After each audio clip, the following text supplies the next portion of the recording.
আপনি গাঁজা খাওয়া অবস্থা রিক্সা চালাইতেছিলেন কেন? হ্যাঁ, এই যে সাথে রিকভারি পাওয়া গেছে, সে বলছে তার কাছে কিছু নাই। এই এটা আপনি রাইখা কেন বললেন যে আপনার কাছে নাই? না আমার জিজ্ঞাসা করেন না কাকা, আমি এই কথা মিস কথা না। আচ্ছা আপনি লুকায় রাখছেন, আপনি সিট চেক করাইলেন, কিন্তু এটা দিলে এটা পাইলাম আমি আপনার লুঙ্গির থেকে। কারণ কি? আপনি মাত্র বললেন যে আর খাইবেন না, এলে আপনার ছেড়ে আমি দিছি। তো কইছি কাকা আর খামু না কাকা। এটা ফালাইলেন না কেন? এটা হালাইলেন না কেন? মানে উনি ফার্স্টে এটা কিন্তু বের করে নাই। আমি যখন ওনাকে বললাম আপনার কাছে কার আছে, উনি বলতেছে আমি আমার রিজিকের কসম কেটে বলতেছে আর খাবো না। তারপর আমার সন্দেহ হইলো, আমি বললাম উনি হচ্ছে ইংলিশটারে লুকাইতেছে। তো বললাম আপনার লুঙ্গি দেখি, যখন বের করতে হাতে লুকায় ফেলাইছেন, হাতে কি পরে বের করে দেখি এটা আমরা ভিডিও করে রাখি আমার এভিডেন্স হিসেবে কাজে দিচ্ছি। নাম কি আপনার? এটা ভাই এটা আপনি দেখুন। মোহাম্মদ টিপু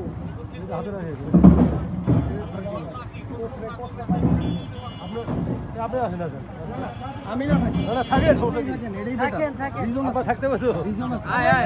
তুমি ওই পাশ থেকে ভিডিওটা লয়ে রাখো, আমি কালকে বাংলাদেশ প্রতিদিনে ছেড়ে দেবো। শেষ কথা।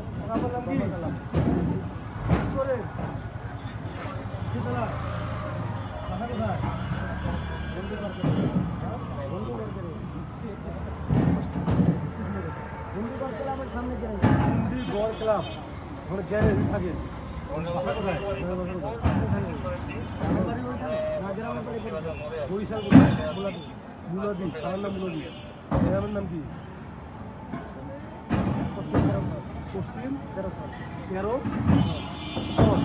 পশ্চিম 13 বাসা। ভাই কদিন থেকে থাকে? ফ্ল্যাশ দিব অনেক বছর। হ্যাঁ অনেক বছর থাকে। এটা কি এটা? দাদা কই থেকে নেন? ওখানে ব্যক্তি করে ওখান থেকে কিনছে। দেখি আপনি সেবন করেন? সবসময় সেবন করেন? সবসময় খাই না, সেবন করে এটা চালালে সমস্যা না? এই যে গতকালকে দোলাই খেলে একটা অটো আমাকে মেরে দিচ্ছে। দেখেন কথাই বলতে পারে না। আমি ওরা জিজ্ঞেস করতেছি এমনি মারলি কেন, মানে এরকম অবস্থার কথাই বলতে পারে না। মানে একটু পুরোটা 100 টাকা ছিল, একটা খাইছেন আর একটা বাড়াইছেন, আর একটু আছে মানে ওনার হাতে যেটা ছিল খাপ ছিল ওটা ফলাই দিছে ধরার সাথে সাথে।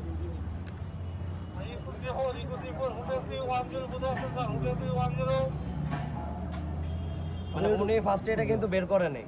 আমি যখন ওনাকে বললাম আপনার কাছে কার আছে, উনি বলতেছে আমি আমার রিজিকের কসম কেটে বলতেছে আর খাবো না। তারপর আমার সন্দেহ হইলো, আমি বললাম উনি হচ্ছে ইংলিশটারে লুকাইতেছে। তো বললাম আপনার লুঙ্গি দেখি, যখন বের করতে হাতে লুকায় ফেলাইছেন, হাতে কি পরে বের করে দেখি এটা